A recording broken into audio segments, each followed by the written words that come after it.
ফলগুলো গুছিয়ে রাখতেছি রোজার মাসের জন্য আনা বটগুলো ভালোভাবে মেখে নিতেছি সেহরির জন্য বট বোনা করব। আর এদিকে তো আমাদের অনেক অনেক ইফতারি। আসসালামু আলাইকুম, হ্যালো এভরিওয়ান, আই হোপ সবাই ভালো আছেন। এটা ছিল সন্ধ্যার থেকে ভিডিও ক্লিপগুলো নেওয়া। তো আমার হাজব্যান্ড হচ্ছে অ্যাকোয়ারিয়ামটা পরিষ্কার করে দিতেছে।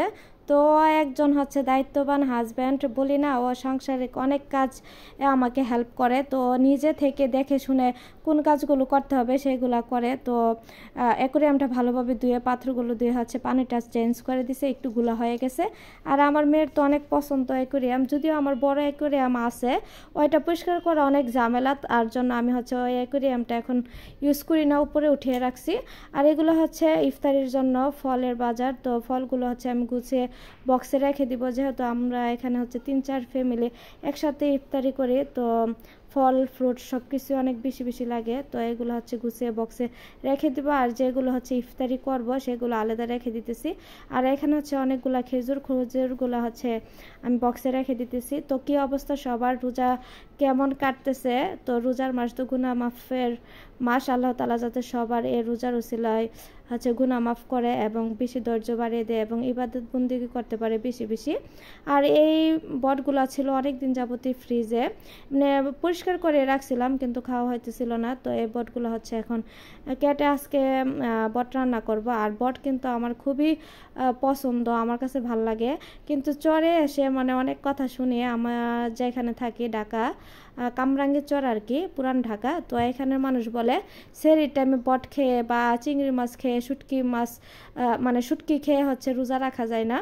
তো আমার জানা ছিল না, তারা বলে। কিন্তু আমরা সব সময় আমাদের দেশে শুটকি ভর্তা বা বট চিংড়ি মাছ সবসময় খেয়ে রোজা রাখছি বা খাই, আমাদের এইদিকে এসব নিষেধাজ্ঞা নাই। কিন্তু তারা বলে আর কি এসব খেয়ে নাকি রোজা রাখা যায় না, জানি না, যদি কেউ শুনে থাকেন অবশ্যই জানাবেন। তো বটগুলো হচ্ছে আমি ভালোভাবে পরিষ্কার করে ছোটো ছোটো করে কেটে নিছি। এখন হচ্ছে সব ময় মশলা দিয়ে মেখে নিব। আর একটু বড় পাত্রের মধ্যে নিছি, এখানে কিন্তু পরিমাণে অনেকটাই বট। তো সব ময় মশলা যা যা লাগবে বট রান্না করতে সব কিছু দিয়ে হচ্ছে মেখে ঝুঁকে ভালোভাবে তারপর হচ্ছে রান্নাটা বসিয়ে দিব। আর প্লিজ সবার কাছে একটা রিকোয়েস্ট, যারা এ পর্যন্ত আসছেন ভিডিওতে একটা লাইক দেন নাই, অবশ্যই একটা লাইক দিয়ে দিবেন, কারণ আপনাদের একটা লাইক আমার একটা শেয়ারের কাজ করে। আর আমি সবসময় যে কাজটা করি হচ্ছে মুরগির গিলা কলিজা রান্না করতে গেলে বা গরুর মাংস বট রান্না করতে গরুর চর্বি ব্যবহার করি, কারণ গরুর চর্বির ঘ্রাণটা আমার কাছে খুবই ভালো লাগে আর খাবারের স্বাদটাও মানে অসম্ভব মজা হয়। তো গরুর চর্বি এবং সয়াবিন তেল দিয়ে হচ্ছে বটটা রান্না করব প্রেসার কুকারে। আর এদিকে হচ্ছে পেঁয়াজটা ভাজা বসে দিয়ে আমি চিয়া সিডটা ভিজাইতে চলে আসছি, শরবত বানাবো। তো চিয়া সিড কিন্তু অনেকগুলাই নিতেছি, এখানে হচ্ছে চিয়া সিড আর ইসবগুলের ভুসি একসাথে মিক্স করানো। তো এখন হচ্ছে পানির মধ্যে ভিজিয়ে রেখে দিব, শরবত বানানোর সময় কাজে লাগবে। আর আজকে হচ্ছে সবাই আমার বাসায় ইফতারি করবে। তো এদিকে হচ্ছে পেঁয়াজটা মোটামুটি ভাজা হয়ে গেছে, এখন হচ্ছে মাখা জুখা বটটা দিয়ে দিব। আর প্রেসার কুকার রান্না করলে তাড়াতাড়ি রান্নাটা হয়ে যায়, বট রান্না করতে কিন্তু অনেক সময় লাগে, সিদ্ধ হতে আর কি বিশেষ করে সময় লাগে। আর প্রেসার কুকার রান্না করতে 5-6 মিনিট বা 10 মিনিটের ভিতরে হয়ে যায়। মাখা বটগুলো প্রেসার কুকারে দিয়ে দিলাম, যখন ভালোভাবে কষানো হবে এবং বট থেকে পানি উপরে চলে আসবে তখন হচ্ছে প্রেসার কুকারের ঢাকনিটা লাগিয়ে ফেলবো। তো প্রেসার কুকারের ঢাকনিটা লাগিয়ে হচ্ছে আমি এইদিকে ইফতারির জন্য শসা, টমেটো, কাঁচামরিচ, পেঁয়াজ, পুদিনা পাতা এগুলা কাটতে চলে আসছি। আর এগুলো হচ্ছে কিন্তু একটা বাড়তি কাজ, রমজান মাসে এমনি তো অনেক কাজ থাকে, নামাজ পড়া, কোরআন শরীফ পড়া, তারপরে ইফতারি বানানো, অনেক কাজ। তো এইদিকে হচ্ছে বটটা রান্না হয়ে গেছিলো, প্রেসার কুকার থেকে হচ্ছে আমি কড়াইয়ের মধ্যে নিয়ে নিলাম ভাজা ভাজা করার জন্য। এটি ছিল আমাদের সেহরির রান্না। ভাবছিলাম পরে মাছ বা কোনো কিছু রান্না করব, কিছুই করি নাই, শুধু বট বোনা আর মাংস তরকারি ছিল আগের।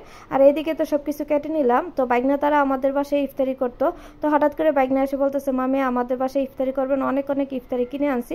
তো কি আর করার, তো উপরে আমার ননাসির রুমে চলে গেল, সবাই আসছে আমার ননাসির রুমে ইফতারি করার জন্য। গিয়ে তো দেখি আমার ননদে হচ্ছে ইফতারিগুলো প্যাকেট থেকে বের করতেছে আর অনেক অনেক ইফতারি আনছে। তো পাশাপাশি আমিও কাজ করতেছিলাম, চিকেন সমোসা, জাল পরোটা, সিঙ্গারা, তারপর হচ্ছে জিলাপি, স্ট্রবেরি, আপেল, কমলা, তরমুজ, খেজুর, ডিম চপ, তারপর হচ্ছে বাচ্চাদের জন্য বার্গার, দই, কেক, আর অনেক ধরনের ইফতারি ছিল। তো এই ছিল আমাদের 3য় দিনের ইফতার।